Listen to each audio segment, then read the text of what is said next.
the government needs to take out debt, let's say municipal debt, like a city or a state. Cool thing about this is they don't have a money printer. So they actually have to go out to the free market and say, hey guys, we're trying to fund a new road, bridge, whatever. We need some money. We don't have it. Would you loan us some money for a set interest rate? And those of us who participate in the market look at their balance sheet and go, here's the risk, here's the reward, da da da da da. I want 10%, 15%. Name the interest rate on the money you loan them. Think about a city, the state, they can go bankrupt. Think back to Detroit. Think about San Francisco right now. They can actually go bankrupt. So they actually have a problem where they can go, we can't pay you back.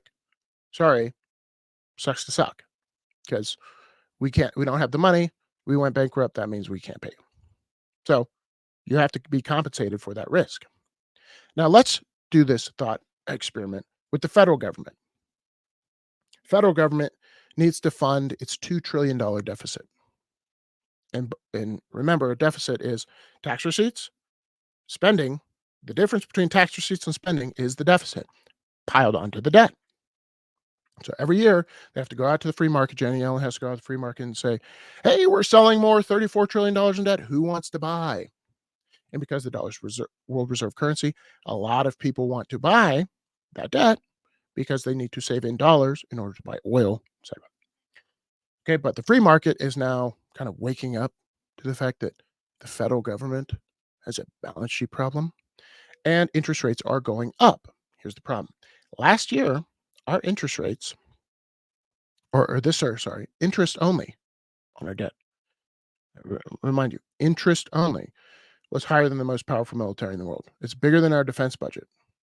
Most powerful military in the world, who outspends their competition by 7-fold on the military.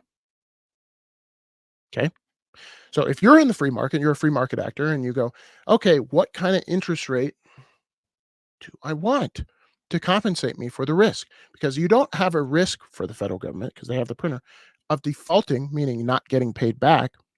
You will get paid back. The question is, the big question is, what will you get paid back in relation to purchasing power? Because if you loan them for 30 years, let's say $1,000, and in 30 years you get $1,000 back, do you think that $1,000 will be the same purchasing power? Obviously not. So what kind of interest rate in between then and now do you need? And a lot of people are saying, well, I want 5, I want 6, I want 7. And therefore they're not buying until it reaches that price. Federal government has a problem with this, though. In comes the central bank. Because what happens when you have to go to your citizens for a loan? Your citizens are going to keep you in check. They're going to say, hey, you spend too much money. If you want a loan from me, we want 10%. They will keep your balance sheet in check for you by not buying your loans until you give them a commensurate interest rate. But what happens if you have this third party, the central bank, who can print money and just buy the government debt, have $9 trillion on its balance sheet today? Well, in a way, without your vote, without the citizens being involved at all, you are buying the debt. How are you buying the debt?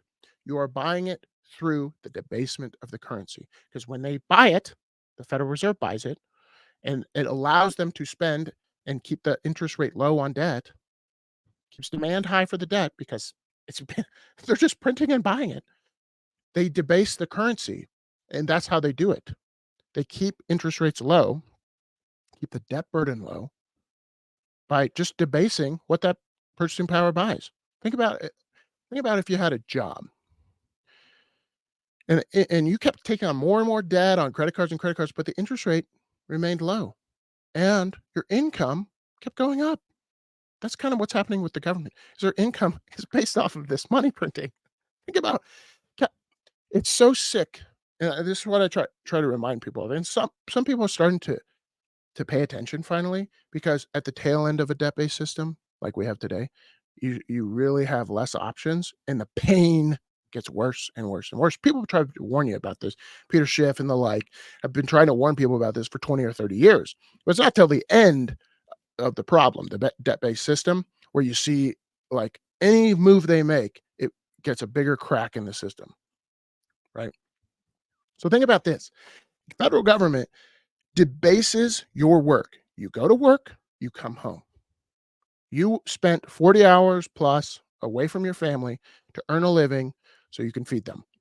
In the Federal Reserve, as you're spending your hard-earned energy, time, and all that kind of stuff to work for dollars, somebody else is printing that away. And so you go to yourself, you go to your financial advisor, whoever, you listen to a dumb guy on YouTube like me, you go, I got to invest because I'm getting debased.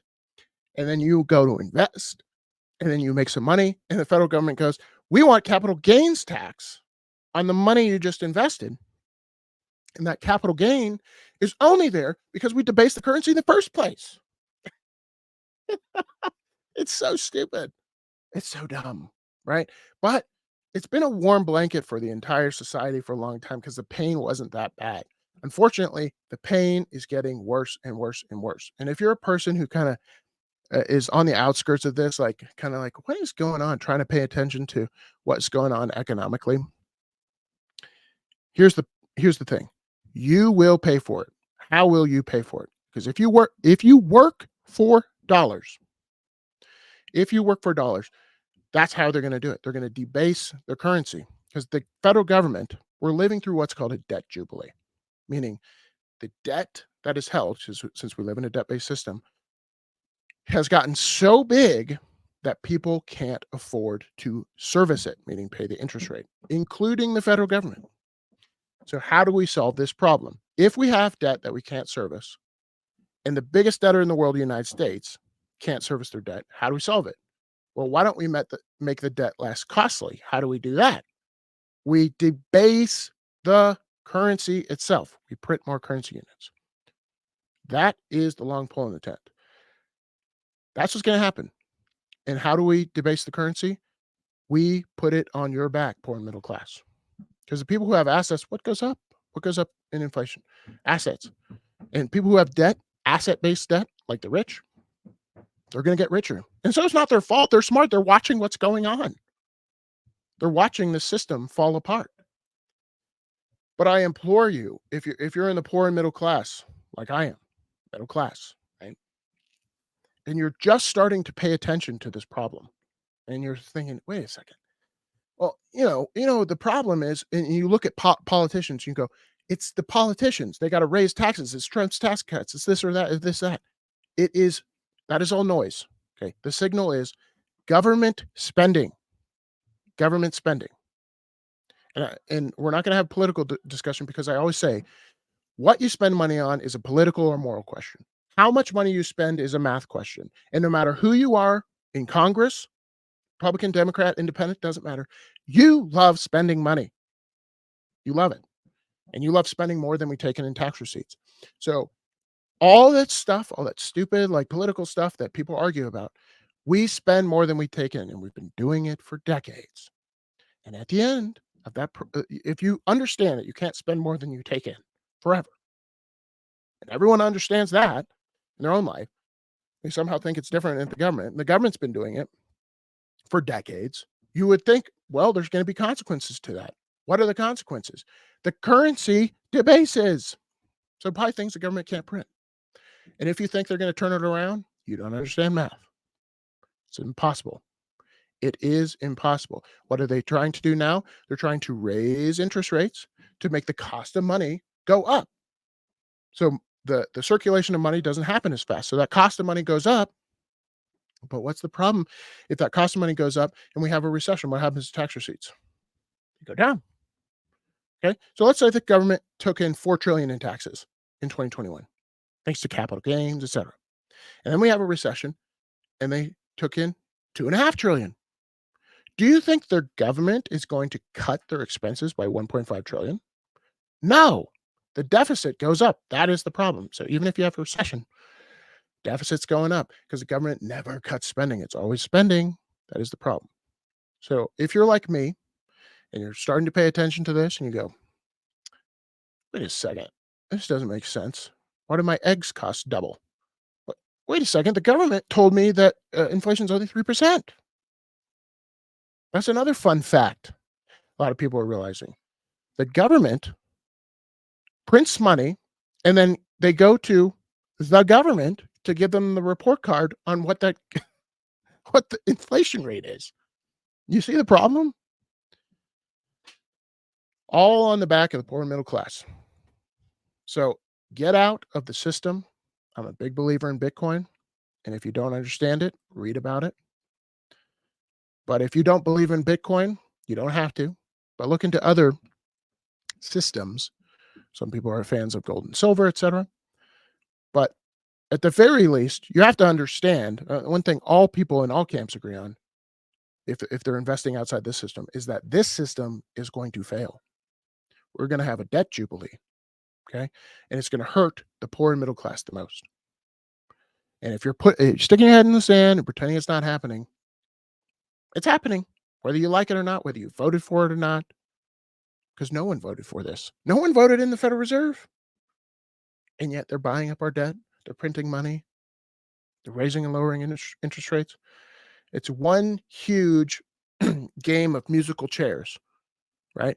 And I want you to have a chair before everyone else realizes that the music stopped. My opinion. Let me know what you guys think in the comments below.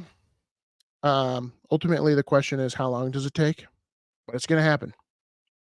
We live in a step-based system, and it is falling apart. Inflation is, to some degree, especially hyperinflation, psychological. It's when do the masses realize the last thing I want in my wallet is dollars, so I'm going to try to get rid of them as fast as possible. I don't think it's happening tomorrow, but every day more people are realizing it's happening. All right, guys, thanks for watching. Thanks for listening. See you all in the next one. Peace.